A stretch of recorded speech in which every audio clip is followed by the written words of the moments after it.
আজ বানাবো মূলোর প্যানকেক বা মূলো পিঠেও বলতে পারো। তো আমি আজ নিয়েছি বেশ বড় সাইজের 3টে মূলো। তারপর আমি এটাকে ভালোভাবে ম্যাশ করে নেব। তোমরা আগে অনেক কিছু প্যানকেক খেয়েছো, বাট মূলো পিঠে এটা ট্রাই করো, দারুণ হয়। কিন্তু আমি মূলো খেতে পছন্দ করতাম না বলে আমার মা এটা বানিয়ে দিত। তো দেখো, ম্যাশ করা মূলোর মধ্যে আমি 2 কাপ পরিমাণ মতো দিয়ে দিলাম চালের গুঁড়ো, তারপর পরিমাণ মতো চিনি।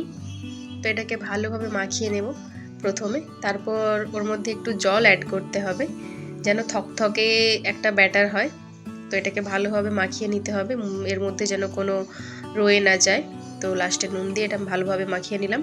তারপর দেখো, এখানে ফ্রাইং প্যান গরম করে ওর মধ্যে একটু তেল ব্রাশ করে নিলাম। তারপর এটাকে একদম প্যানকেক লাইক বড়ার মতো, বড়া ভাজা যে হয় সেটার মতো দিয়ে দিলাম আমি। তোমরা একটা একটা করেও দিতে পারো, বড় বড়, আমি ছোট ছোট দিলাম। তো এইভাবে করে দিয়ে একদম বেশি আঁচ দেওয়া যাবে না, মিডিয়াম ফ্লেমে রাখতে হবে। তারপর এটাকে উল্টে পাল্টে ভালোভাবে ভেজে নিতে হবে।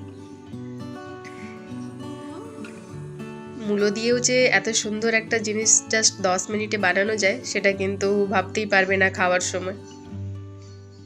তো এইভাবে করে উলট পালট করে ভালোভাবে একটু ভেজে নিতে হবে। তারপর উল্টে দেওয়ার পর ওপর থেকে আবার একটু তেল ব্রাশ করে দিতে হবে।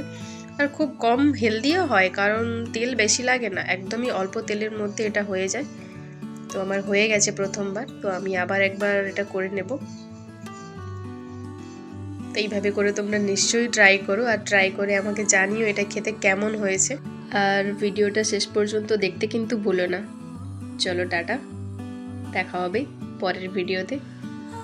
আমার মূলোর প্যানকেক রেডি। দেখো, দেখতে ঠিক এরম হয়েছে, আর খেতেও তো সুস্বাদুই। তোমরাও ট্রাই করো, বানিয়ে খেও। টাটা।